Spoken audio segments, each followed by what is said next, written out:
I prided myself on being a devoted father for securing a house for my daughter.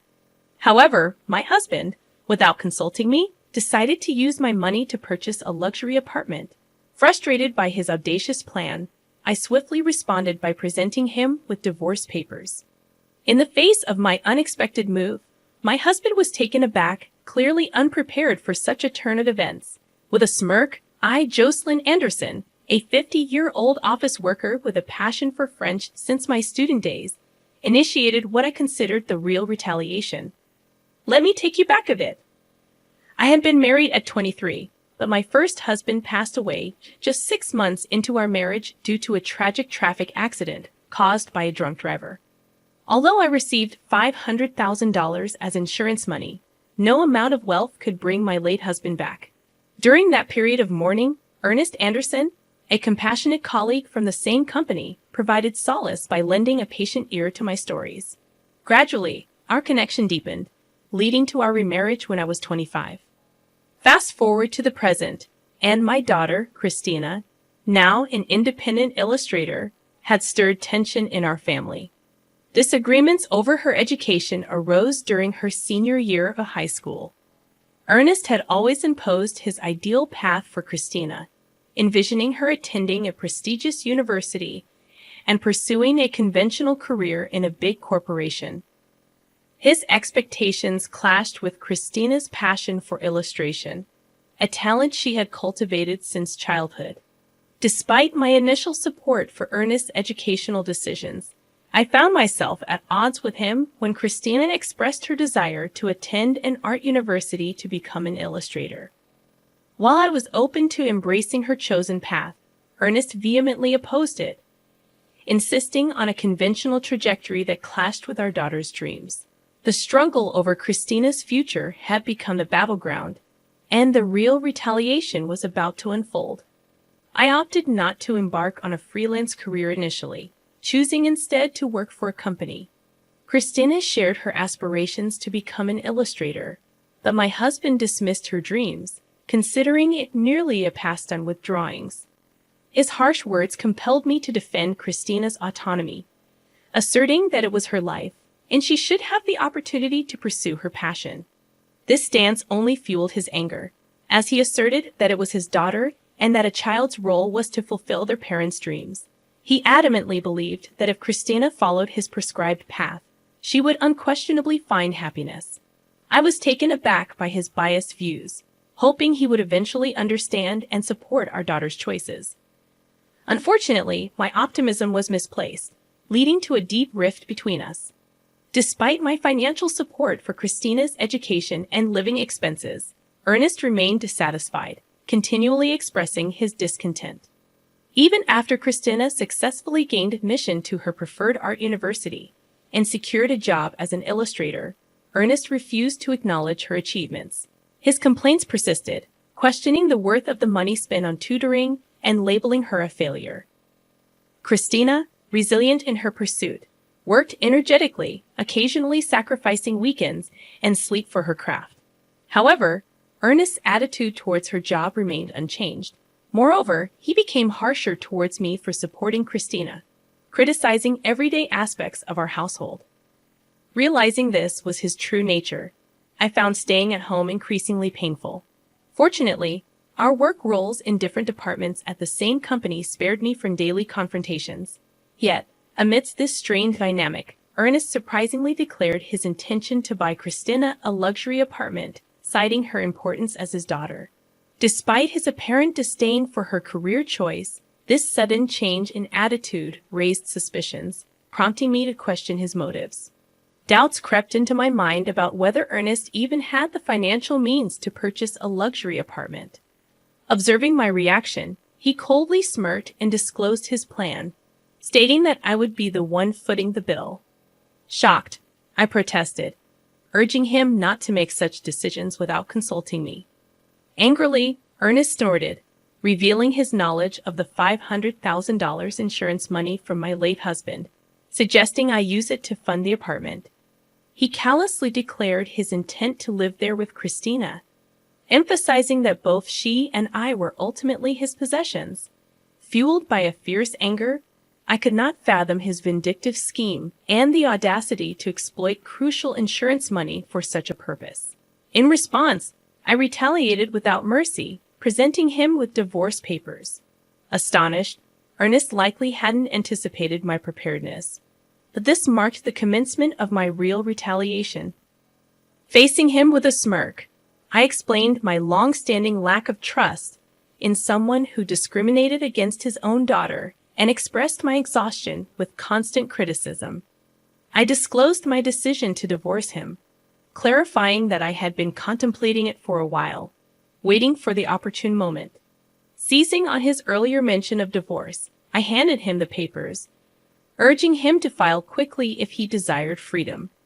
Initially dismissing it as a joke, Ernest reacted angrily when confronted with the reality of divorce. My anger peaked as he attempted to downplay the situation. Unperturbed, I insisted he accept the divorce papers, emphasizing the incomprehensible principles behind his actions. Threatening legal consultation, Ernest reluctantly received the papers, still claiming it was all a jest. Concerned about potential retaliation, I swiftly left the house, submitting the divorce papers to the city court. I promptly informed Christina about the outrageous behavior, and she too expressed fury. She condemned her father's actions and offered solace, suggesting that I stay at her apartment for a while. So, I made the decision to spend the night at Christina's place. That evening, we delved into discussions, meticulously planning our next moves against Ernest. About a week later, on holiday, Christina and I paid a visit to Ernest's house, the place I had called home until just a week prior, now feeling like a distant stranger's abode.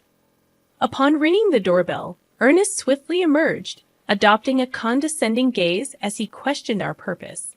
He arrogantly assumed we had come to apologize for everything. Despite the infuriating condescension, I suppressed my anger and spoke in a meek, apologetic tone, claiming that I had indeed come to apologize for my wrongdoings. Christina, playing the role of a repentant daughter, echoed my sentiments. Oblivious to the theatrics, Ernest appeared genuinely pleased, believing we had come to our senses. However, his curiosity was piqued when he noticed the bags we carried, bags so full they were on the verge of bursting, tied up tightly to conceal their contents. From one of the bags, I extracted a bundle of actual $10,000 bills. Expressing remorse for my actions, I offered him some of my late husband's insurance money, urging him to use it to live in the luxury apartment with Christina. I mentioned the $500,000 total and asked him to keep it safe. Ernest's eyes gleamed at the sight of the money, and he eagerly agreed to safeguard it. He led us into the house without hesitation. Despite having left just a week earlier, the place was in disarray, with laundry and garbage scattered about. Suppressing laughter, I imagined Ernest's struggle to maintain the house on his own. Christina and I placed the bag's contents into the safe, excluding the $10,000 bundle. Fortunately, when Ernest went to the kitchen to make coffee, he remained oblivious to our actions. After returning to Christina's apartment, I grabbed the bags and left for a new place on my own. Christina bid me farewell with a smile, assuring me she would contact me once she was settled. 2 days later, while I was peacefully asleep in my new residence, Ernest called, inquiring about the $500,000.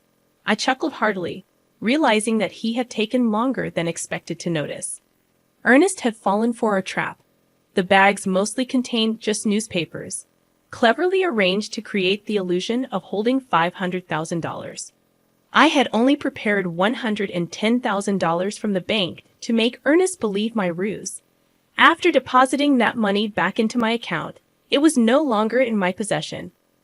If Ernest had probed further and asked to see inside the bags, I intended to reveal the truth, asserting that such an incredible deal couldn't possibly be genuine.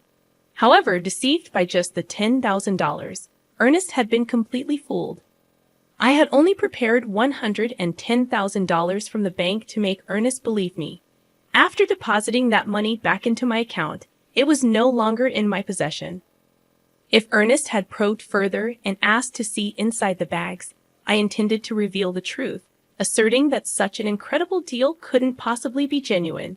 However, deceived by just the $10,000, Ernest had been completely fooled. Until now, you did terrible things to Christina and me, so I thought it was only fair to retaliate like this. If you want to resent someone, resent your past self, not me, I calmly stated. Ernest, looking troubled, began to plead, admitting his faults and asking me to return. Shocked by his selfish reasoning, I firmly rejected his proposal. I'm not an ATM or your housekeeper. You're an adult, handle it yourself. Besides, I'm in France now. This isn't just a vacation. It's an overseas transfer for work. I decided to divorce you and start a new life abroad. I revealed, explaining my decision to pursue my dreams and escape from him. Ernest, perplexed by the news, questioned why I hadn't informed him earlier. I dismissed his query, stating that we were practically strangers now, working in different departments. Furthermore, I revealed that Christina would contact him the next day through a messaging app. The following day, amidst the early hours due to the time difference, I initiated a video call through the messaging app with Ernest and Christina. Christina began expressing her sentiments, reminiscing about her childhood adoration for Ernest, but quickly transitioning to her current disdain. You completely dismissed my career choice. That's when I saw your true nature. You just wanted to control me. There was no love. Now, I hate you and never want to see you again. This call is the last time we'll speak. I'm cutting ties, Christina declared firmly, leaving Ernest visibly distressed. Unexpectedly calm, Ernest pleaded for her understanding, seemingly assuming Christina would always adore him. However, Christina remained resolute, urging him to reflect on his actions. She then informed him that she had moved, advising him not to attempt to locate her new address through investigators or any other means. Adding to her announcement, I informed Ernest that I had informed his workplace, relatives, and parents about the reasons for our divorce, ensuring transparency about our decision. With that, the call concluded, leaving Ernest to reflect on the consequences of his actions. After ending the video call with Christina, I mirrored her actions, ignoring Ernest's pleading apologies. His remorse no longer held any significance to me. Christina expressed a sense of relief, feeling liberated after voicing her true feelings. Executing our plan brought a semblance of satisfaction, especially witnessing the impact it had on Ernest. In the aftermath, Ernest faced consequences at various fronts. He became uncomfortable at work and eventually resigned. Disowned by relatives and parents, he had to abandon the luxury apartment purchase. His disruptive actions even led to a scene at Christina's workplace, resulting in a ban for entering. Ernest's selfish choices resulted in a cascade of losses, and he retreated into a reclusive existence at home. Attempts to contact him for work-related matters were in vain. When a colleague finally visited his house, they encountered a disheveled Ernest with a wild beard, lifeless face, and a nauseating odor emanating from his abode. His once home had transformed into a ghostly garbage dump. Observing Ernest's miserable life, I couldn't help but think that he was reaping what he sowed. Meanwhile, I found happiness in my new life abroad, overcoming cultural barriers with careful communication and relishing the use of my French skills. The decision to transfer overseas proved to be a rewarding one. Christina, thriving in her career as an illustrator, had been entrusted with significant projects. In our phone conversations, she conveyed her satisfaction, emphasizing the joy of pursuing her passion. As a parent, witnessing my daughter shine in her chosen path brought immense gratification. Despite the challenges and adversities, both Christina and I emerged from the ordeal radiant and fulfilled in our respective lives. The journey, though tumultuous, affirmed that we had made the right choices, and the pursuit of our dreams had led to a brighter and more gratifying existence.